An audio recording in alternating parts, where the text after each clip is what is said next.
What's going on, Fantasy Alarm Nation? I'm Justin Fensterman. He's James Grande, and this is the DFS NBA live stream here on FantasyAlarm.com. Jimmy Grant on the playbook today, and he's ready to win you all the money. What's up, Grande? Nothing, man. Happy Friday, Fancy. And I just want to let everyone know in a little secret, me and Fancy just became Facebook friends before we hopped on air. I was going to say it. You knew I was going to say it. But I want to shout it from the rooftops, you know? Yeah, you know what? It's great, and it's official, and nobody cares, Grande. Okay, just give us basketball plays. That's what we all care about right now. But it's good to be friends with you, James Grande. We got 6 games on the slate today. We have some injury news coming in. I mean, Bradley Beal was just a little while ago ruled out.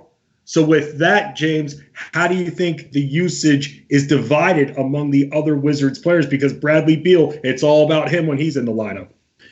So, I mean, we saw 2 nights ago or 3 nights ago, whenever we last sat here and did the live stream and we talked about the Wizards breakdown, it ended up being Jordan McRae going for 50,000 fantasy points. And he has nearly a 26% usage rate on the year with Beal and all the other Wizards that are injured when he's on the floor.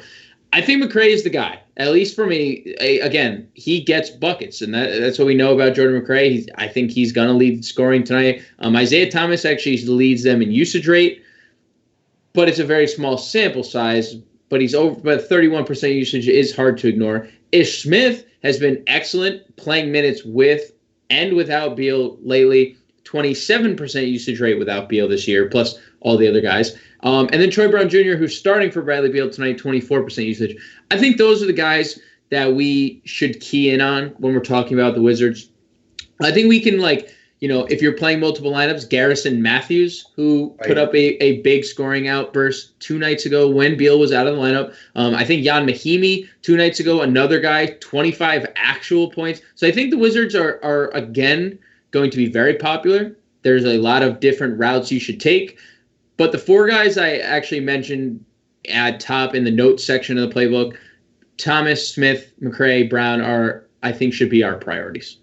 Right, and again, I got to just mention this with Vegas tonight with this game. 235.5 the total is. They're expecting a lot of points, James, and I'll say this. When it comes to the Blazers guards, they could definitely score a lot of points, but they also surrender a lot of points on the other side. So let's start with the point guard situation and just mention the Blazers guards and who's their number 1 top prioritized scorer, and that's Damian Lillard against Washington. It's just a beautiful thing. It is a beautiful thing, and I think he's going to be the guy we look at for cash games, especially considering how bad Washington is defensively. The one thing I will say, and I've been commenting on it all year long, is his home and road splits are pretty drastic, and this game is on the road. I don't know what it is about Lillard on the road, but he shoots far worse than he does at home. He doesn't score as much as he does at home. But again, nothing like a matchup against Isaiah Thomas and Ish Smith to cure everything. So I think Lillard is the top dog at point guard. I love 9,300 on FanDuel, especially 97 on DraftKings is a little harder to stomach, but 9,300 on FanDuel is kind of a lock and load. No, it is. It's a solid play. Isaiah Thomas, that's his competition. I mean, Ish Smith, better shot at Ish Smith guarding him, but it's not going to happen as a secondary player. But that's how you handle that matchup. Both of these guards should be able to produce tonight. Let's look at some of the other point guards at the high-priced options that you could pay for. James, Russell Westbrook, Ben Simmons, you like the entire matchup. You like both guys going into this one. Yeah, I mean, I don't necessarily love the matchup for either, to be honest, because both rate out as top 10 defensive teams against point guards. But I will say they've both shown really solid floors lately. And, we combine the floor with the ceiling. I mean, we're talking about guys who are going to give us 40 to 55 fantasy points essentially every night. What more do you really need? Simmons could give you 55, and at 8,100, that's a steal. I mean, you can take down a slate that way. Westbrook has just settled into, 45, 50, and it's another high scoring total. The Rockets have the 4th highest implied game total on the slate. So I like both. I will say I have Trae Young up top.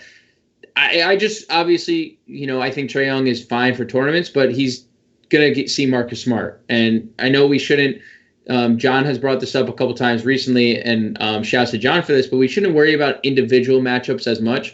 But we're talking about the best defender in basketball and Marcus Smart. I mean, he guards 1 through 5, and he's 6'4". So I do worry a little bit about Trae Young, and that's probably why I prefer Lillard, Westbrook, Simmons, and him at the top. I find it interesting because both of these guards in the Philly-Houston matchup, they both have the same struggles shooting from the outside. Yep.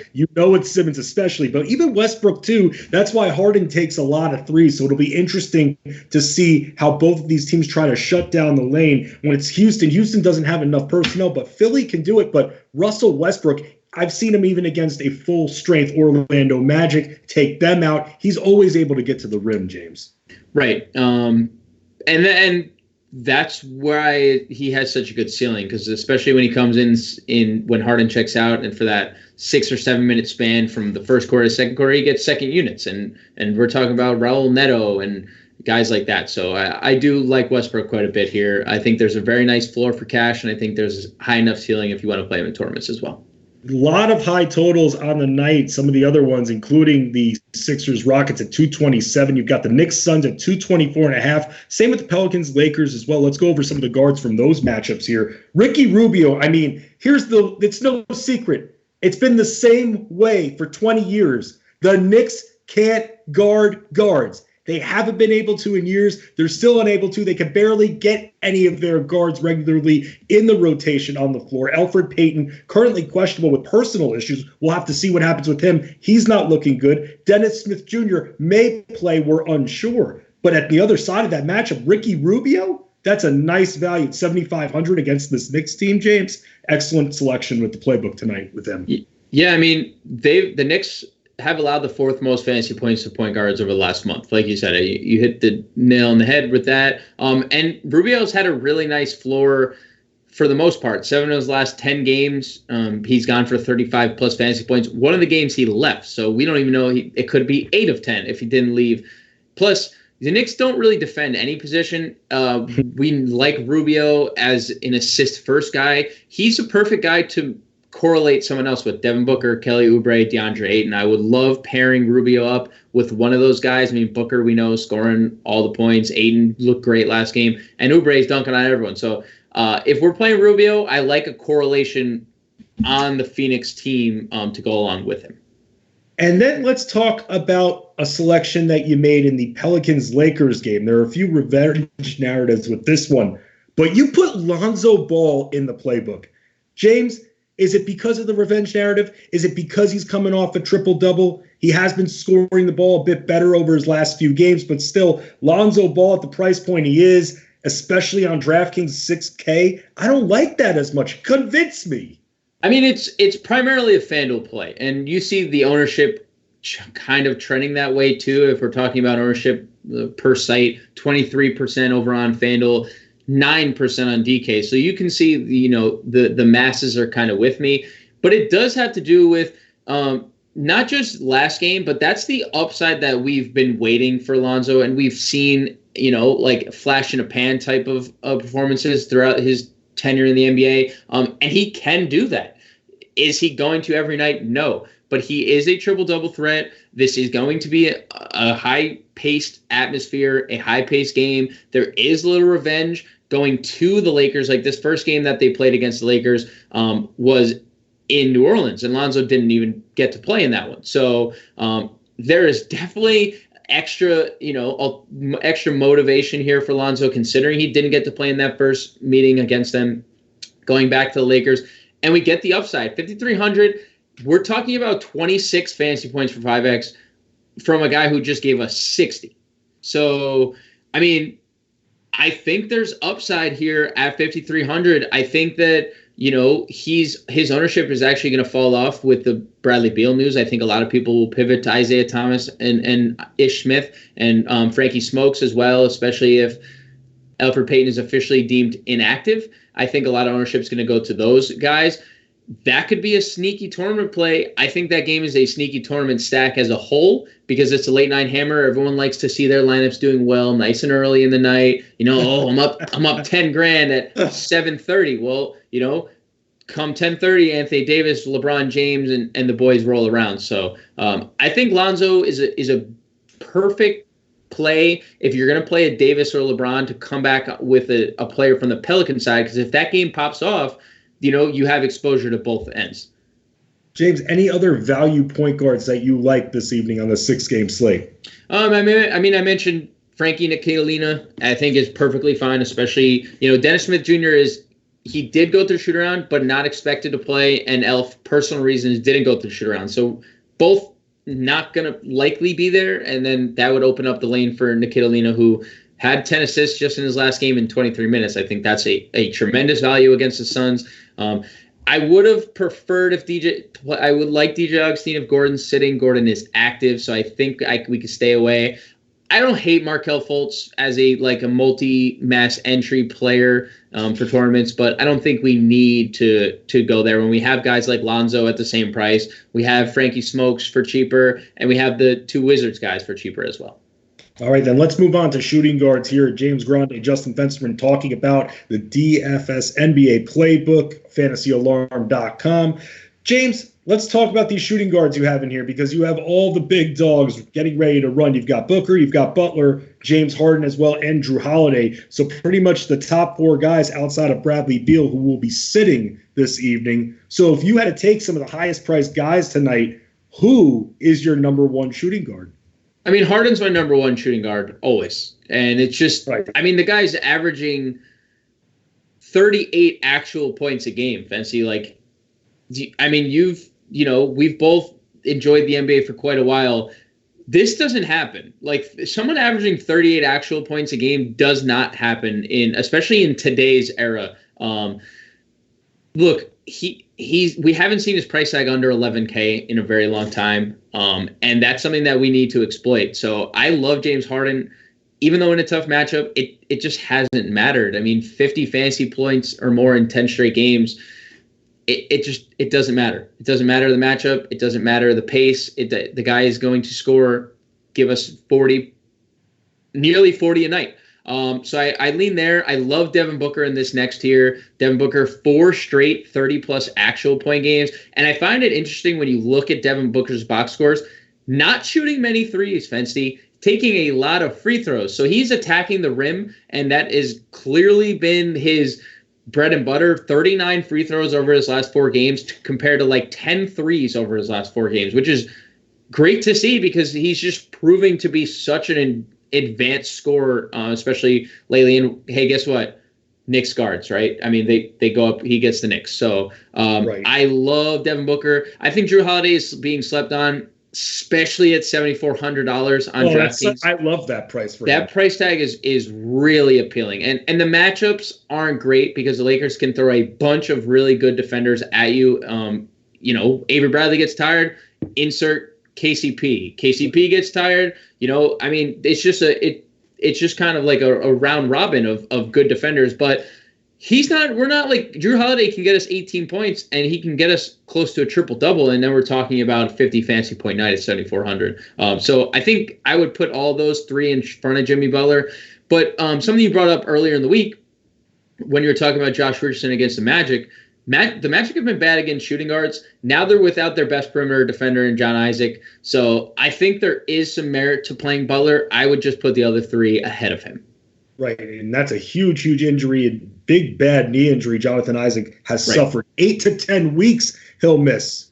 That is a big, gaping hole to fill on both sides of the ball, but especially on the defensive end. The Magic have been so good at keeping teams out of that paint. It's not going to be that way anymore with no Isaac in the lineup. So just remember that for future slates for the next few months when the Magic are actually playing. Let's talk about some of the value guys. Josh Richardson against James Harden. This is one of those matchups that's I feel like, because as much as we see James Harden produce on the offensive side, he pretty much punts defense when you watch it. He really does. It's unfortunate, but if you at the same time, if we're Mike D'Antoni, right, or we're in the mind of Mike D'Antoni, I think we're okay with my mind of Mike D'Antoni because that's the whole offensive mind, James Grande. A head coach in the NBA and you have James Harden, and he's putting up 38 actual points per game, I think we'd be okay. We probably have to get to a couple more NBA finals to be like perfectly fine with it, but that's for a whole different, different live stream, different debate. Oh man.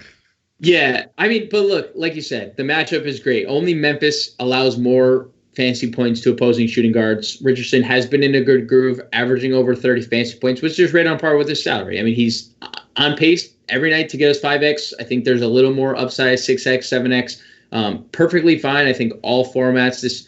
The Philly side is really appealing because Houston doesn't, like you said, I mean, they have an offensive-minded coach, offensive-minded team in general. So very high pace for Philly. So I think Richardson really bodes well for him. I think the chalkiest play of the slate, or maybe not the chalkiest, but one of the 5 chalkiest plays now that Washington has everyone under 5K essentially, is going to be Marcus Smart at $5,100. Starting at point guard, there's no red light on Marcus Smart anymore, and he gets Atlanta. I don't think we need to really touch upon how bad Atlanta's defense is, but a 4% usage bump for Smart, averaging over a fantasy point per minute without Kemba Walker on the floor. It's just too easy. 5,100, you just plug and play. You can go Terrence Ross in tournaments. I think that's perfectly fine. CJ McCollum in tournaments, considering he gets the Washington matchup on the flip side of that game. And then Josh Hart, 26 plus minutes in 11 of 12 games. I think he just kind of flies under the radar. Another revenge narrative here, Fensty. And we're talking about a guy under 4K on FanDuel, or DraftKings rather. It's a really good price. It's really good minutes for him. And plus, Hart wasn't very happy with being traded in the first place. So I think that he's going to there's a little added incentive there. I think I would probably go Smart, Hart, as it rhymes, Smart, Hart, Ross in order right there as my 3 values at shooting guard. The sauce, Terrence Ross. I actually really like him in general, James. I really like that you spotlighted him because out of anyone that's going to be the biggest beneficiary of that open production, I think it is going to be the sauce, Terrence Ross. So I do like that play very much. Did you see who the Magic are starting tonight, Fancy? I saw that Kem Birch is Kem Birch over, and we probably both assumed Wes Iwundu was going to start because it's been something that they've done for a couple years now. Right. Interesting to start. They want to keep Aaron Gordon at small forward, and that's something that I don't realize. I don't understand why they just want him at that 3, but Aaron Gordon can rebound. Yep. Why not have him in the post at this point? He's so used to playing power forward. It makes no sense to me. We'll see him at power forward with Terrence Ross when Terrence Ross checks in at the 3 or a 1-2. But I do agree it is a little odd considering he's been teetering back and forth between power forward and small forward seemingly for 3 or 4 years now. Yeah, it just doesn't make sense. Really doesn't. Let's move on to small forward and a player that makes absolute sense because of the Pelicans' lackluster defense, to say the least. LeBron James. I really like him. When I'm looking at the Lakers, a lot of times, James, I'll build around LeBron James. Anthony Davis seems a little bit more obvious because of how he fills the stat sheet. With me, though, with LeBron thinking he's still going to be bringing up the ball a lot, going up against the Pelicans seems like a cakewalk of a matchup, but a very, very high price point. Yeah, I mean, considering he's their starting point guard, the Pelicans allow the most fantasy points to opposing point guards. So, I mean, we have that going for us. We have the triple-double upside on any given night. Triple-double upside coming off 74 fantasy points. What more do we need? A pace-up spot against the Pelicans, a high total against the Pelicans. You get them at home. Yeah, and then something I've talked about a couple times today and last night on the podcast is that everyone is going to gravitate to Anthony Davis, and I get it. And I'm as well playing multiple lineups going to play Anthony Davis. But this isn't as revengey for him considering it's in LA. He's not traveling to New Orleans where he's going to be booed for 48 minutes. And he's going to have that added incentive. Well, now I'm going to go down and score on you so you boo me more. Like, he's going to be cheered like he does every other night in the Staples Center, a team he already went for 40 actual against. That kind of like makes me want to play LeBron a little bit more because everyone gravitates towards Davis and LeBron's ownership is going to be lower on this 6-game slate. And, a 6-game slate with low LeBron ownership or low-ish LeBron ownership is a slate that I want to play LeBron in. So we'll take it. You also like the other side as well with Brandon Ingram. That, again, another guy, he's reliable in just about every matchup, not only with the scoring, but the rebounding, the assists, steals and blocks even. I mean, he does a little bit of everything. Fensty, he's given us less than 30 fantasy points twice since November. It's too easy. I mean, like, yes, we're not looking for 30 at 86 or 78. Right. But if at 78 he gives us 30, that doesn't kill your lineup. More often than not, it's 40 to 50 every single night. In every matchup, in blowouts, he plays 30-plus minutes. And in close games, he plays 40 minutes. So, I mean, I don't really need to elaborate on a guy who's going to give you exactly what you need every single night, with potential for more if this game goes off for 250 points, which I think is possible considering the pace that this game is going to be played at. Let's talk about some value small forwards here. And this is a question I have for you, James. How do you, and I have to check the most up-to-date status, but I'm pretty sure Jaylen Brown is playing tonight. Yep. So how do you go about choosing in a great matchup that Boston has tonight? How do you go about choosing between Gordon Hayward versus Jaylen Brown? I mean, we get a price point savings with Hayward pretty significantly. And if you look at how they're going to play position-wise, I assume Jaylen Brown plays the 2 because they already announced Marcus Smart as the starter at point guard, which means Hayward's going to predominantly play the 3. The Hawks are the team allowing the most fantasy points to opposing small forwards. We've seen throughout Gordon Hayward's career, he is a very, very good playmaker, probably a top tier playmaker when he runs offenses. And he showed in Utah, and he was obviously going to have the opportunity to before his injury in Boston as well.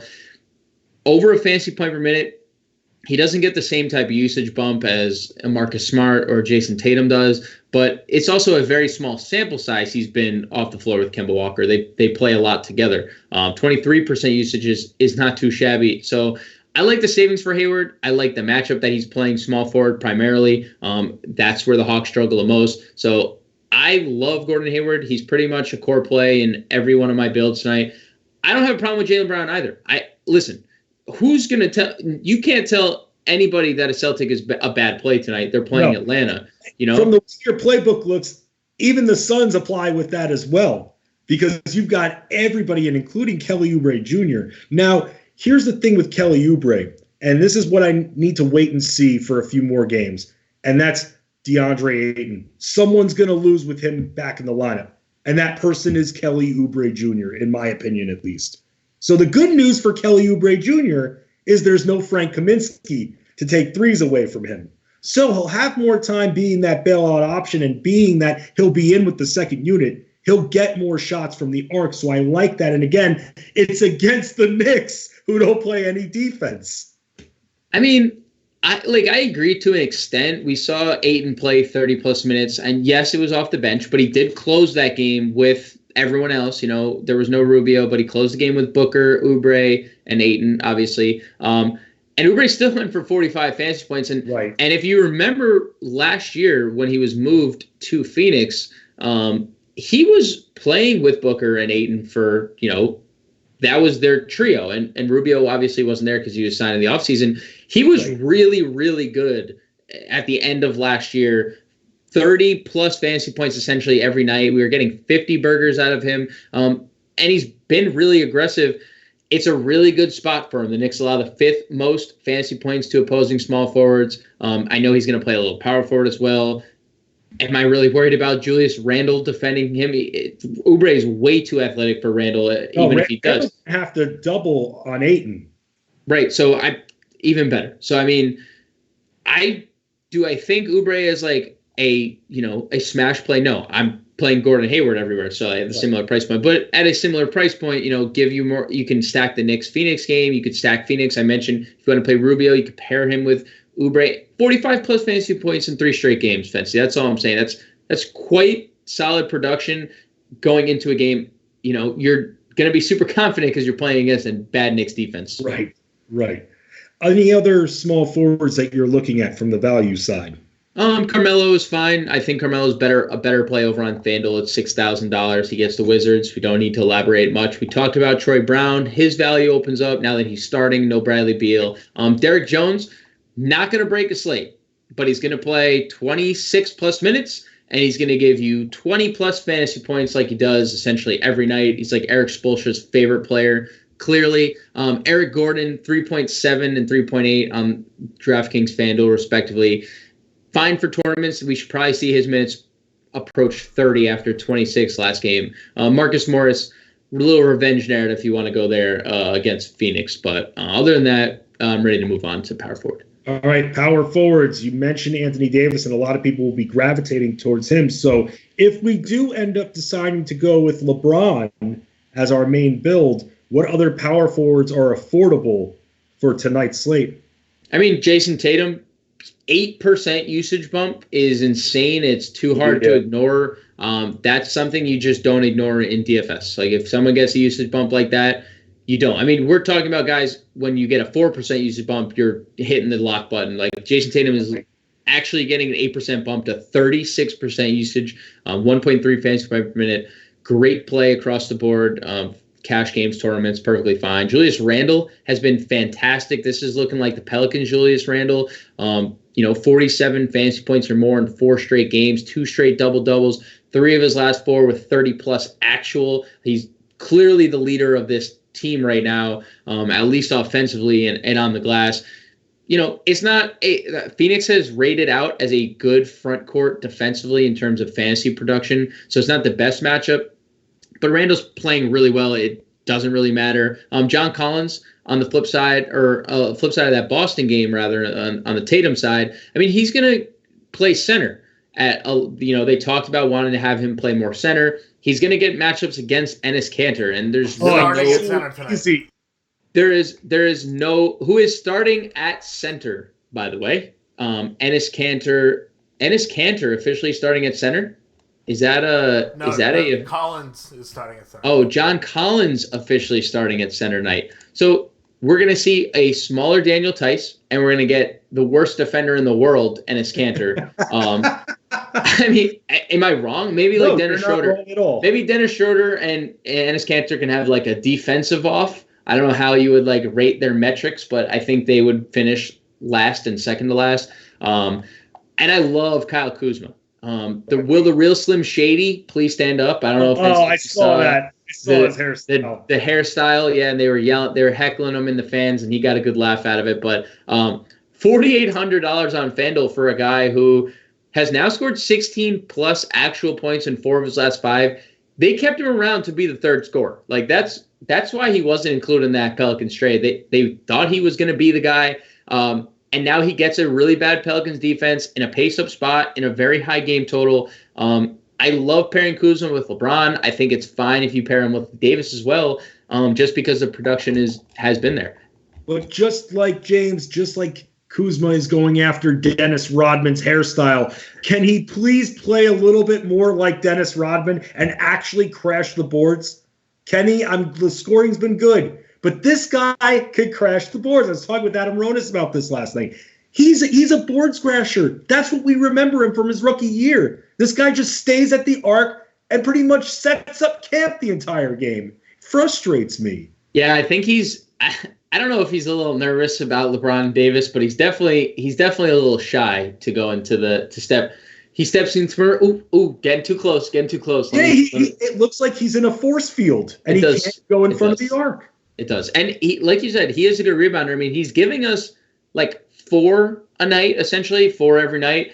This is a guy who could be grabbing 8 or 9. Right, exactly. Any given night. Yeah, same with a guy like Brook Lopez, too, another 4 to 5 rebounder guy. Let's move on to the center of the final position of the night here, and looking at some of the high-priced options with no Jonathan Isaac. I mean, Nikola Vucevic, he's got to be lock and load at this point. Yeah, I mean, the thing with Vucevic is that we have Hassan Whiteside against the Wizards, and at least on FanDuel, like where you get the 3-point block bonus, I mean, we have seen Hassan Whiteside literally give us 10 blocks in a game this year. Not just this year, pretty much in a game at least every season.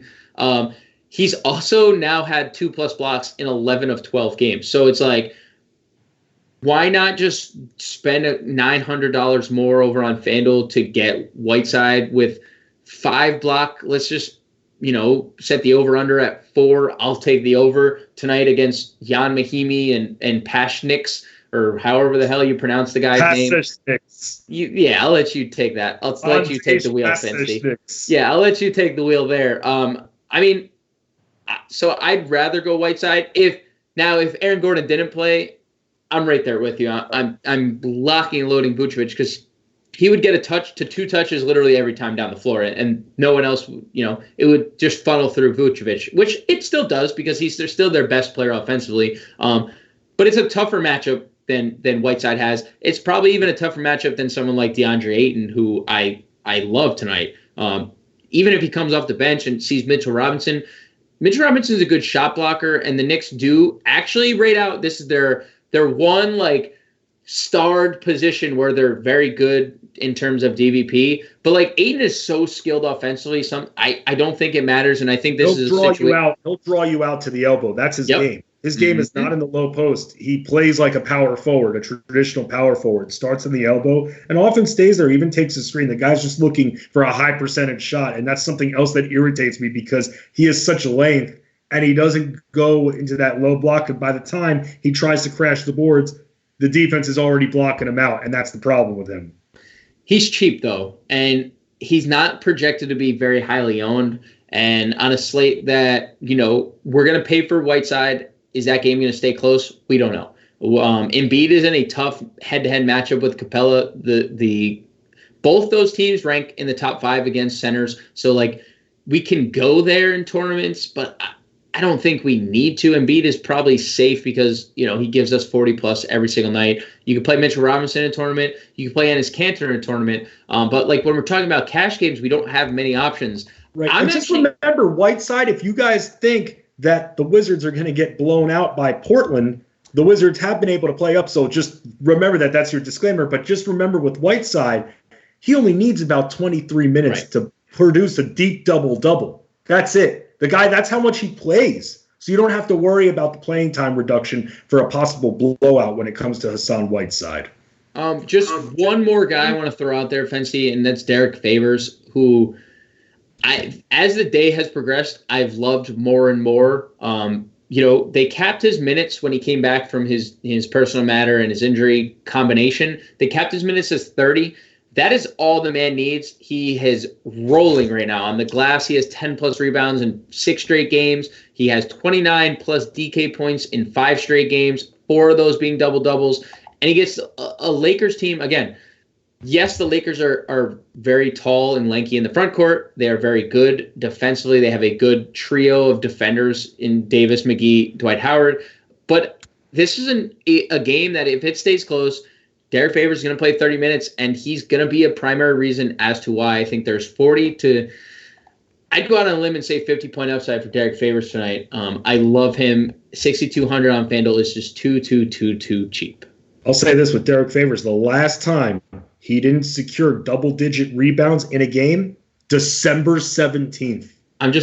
Fancy, it's been and some of those games in the month when he did return, he was playing 15-20 minutes and he was still grabbing 10+ rebounds. So now we're getting the scoring upside. We're getting he played 35 minutes last game, and this is a guy who was going to cap out at 30.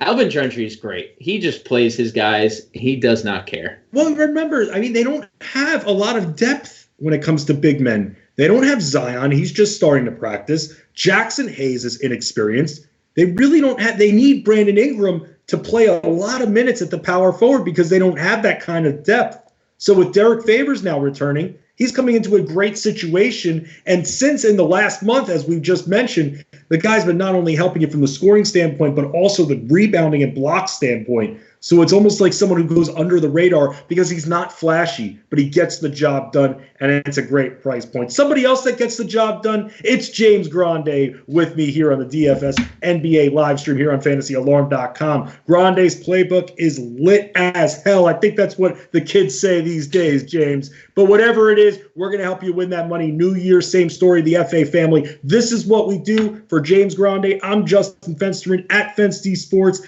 at the _real_grande_dominate. That's what we do. FantasyAlarm.com, the DFS NBA live stream. Good luck.